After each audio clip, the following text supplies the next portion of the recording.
IVM. Hi, I'm Utsav, a behavior researcher by training and a slow traveler by passion. Postcards from Nowhere is a travel podcast where I condense a decade of travel experiences and explore not just the where, but also the why and how to travel. My stories emerged from slow traveling the less explored parts of the world: Bosnia and Herzegovina, Armenia, Uzbekistan, and even China. At the end of each story, I give practical tips and new ideas about how to travel better.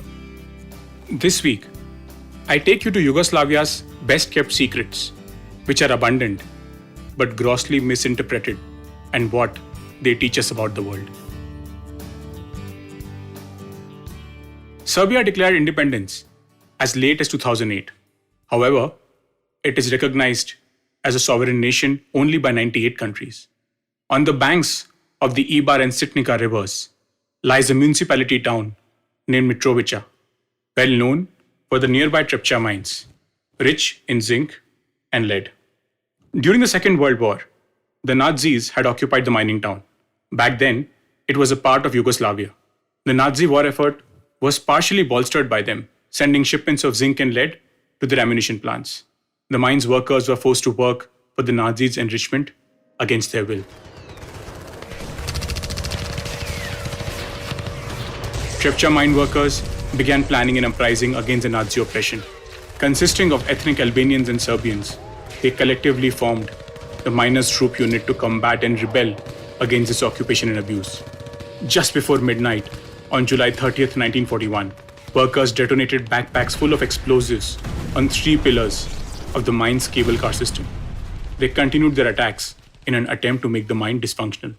These revolts severely impacted Germany's ability to source raw ore for their war-waging efforts, because it not only supplied more than 40% of their lead ore, but also produced batteries used in the submarine fleets. However, many lost their lives in the process.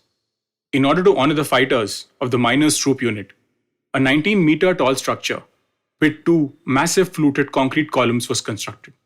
They were essentially a replica of the ore cart, which gave the town its identity.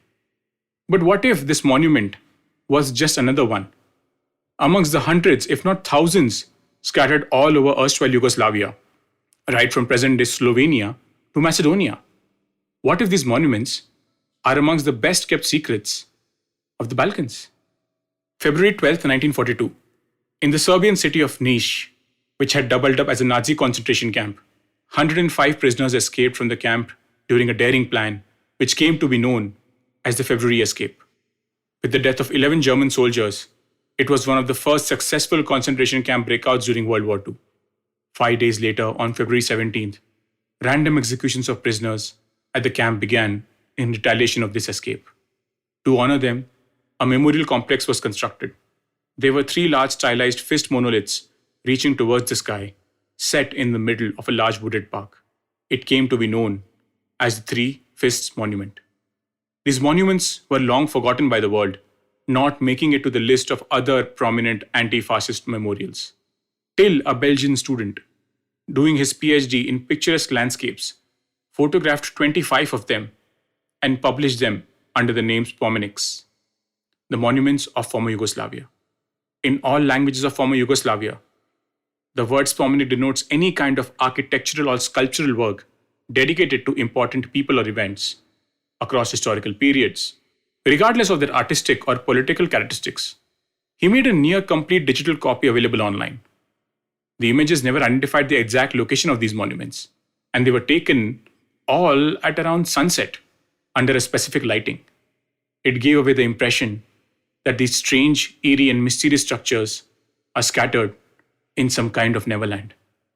What followed was a litany of clickbaity articles which described them as fascinating, abandoned, futuristic, and theatrical.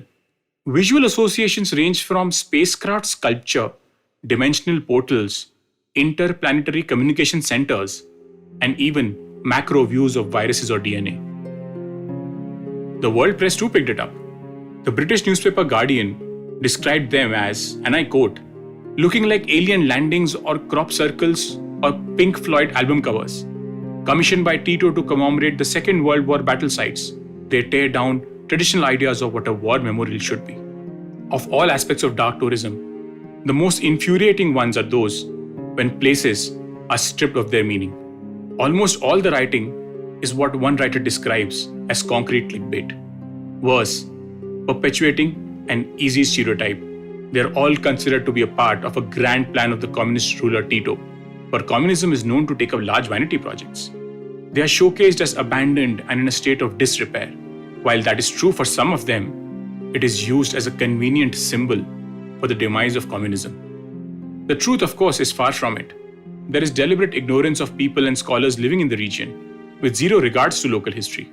The miners' monument is understood to be a doorway of sorts, opening both to those living on the south side of the Ibar River, the ethnic Albanians, and on the north, the ethnic Serbians.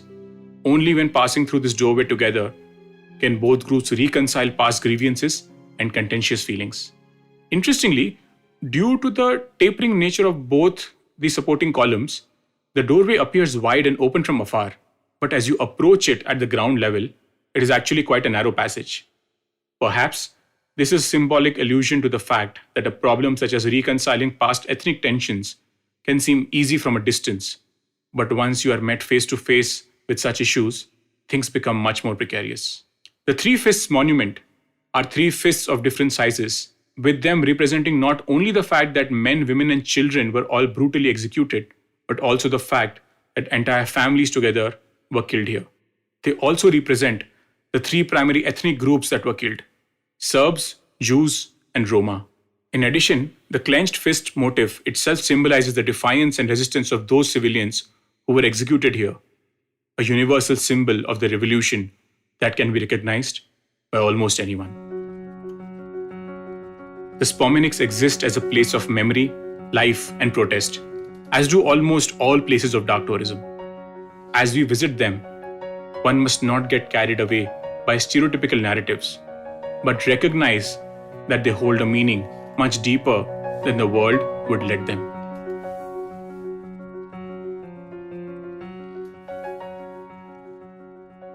If you like this podcast, don't forget to check out other interesting podcasts on the IVM network. You can listen to us on the IVM Podcast app or ivmpodcast.com. You can also follow us on our social media. We are at IVM Podcasts on Twitter and Instagram. If you want to reach out to me, I am Utsav Memory on Twitter and YVTravel42 on Instagram. I hope you enjoyed that show. If you aren't following us on social media, please do. We're IVM Podcasts on Twitter, Facebook, and Instagram. We'd like to thank our sponsors this week, TheWholeTruthFoods.com, PayPal, Cred, and Siat. Thank you so much for working with us. We really appreciate it. First up this week, let me tell you about Cyrus Says. We featured popular YouTuber and actor Prajakta Kohli, who took us through a journey of content creation. We also had conversations with Vasanthi Hariprakash and Sachin Kalbag this week. Really great conversations. Do check those out. Vineet Kanabar goes solo this time on Storytellers and Storysellers as he talks about his favorite IPL ads and how brands have been making content around the Cricket League. On The Habit Coach, Ashton was joined by Arjun and Sumesh of the Fighting Goat podcast to talk about fitness for combat sports like the mixed martial arts. On Nankari, Sadaf and Archit discussed the diet and lifestyle of athletes with the host of the Millennial Athlete, Shok Ramchandra, who is also a pro badminton player and coach. Ambarana opens the 4th season of Know Your Kanun with a list of things he has planned on the show for us, including episodes on immigration law and on career prospects for law students. The IPL season's on and we've definitely got you covered. Tune in to the Edges and Sledges podcast if you're looking for English, and if you're looking to listen to something in Hindi, definitely check out Khel Neeti. Both are great shows with great takes. And with that, I hope to see you again next week. 2020 is a difficult year. A global pandemic, protests, elections, recessions. You get the picture. What we need is a space where we can have nuanced discussions about global affairs and foreign policy. That's where I come in. My name is Hamsini Hariharan and I host the States of Anarchy podcast. Every second Tuesday, I speak to experts in the field of international relations to make a little more sense of the world. So join me on the IVM Podcast app, website, or wherever you're listening to me right now.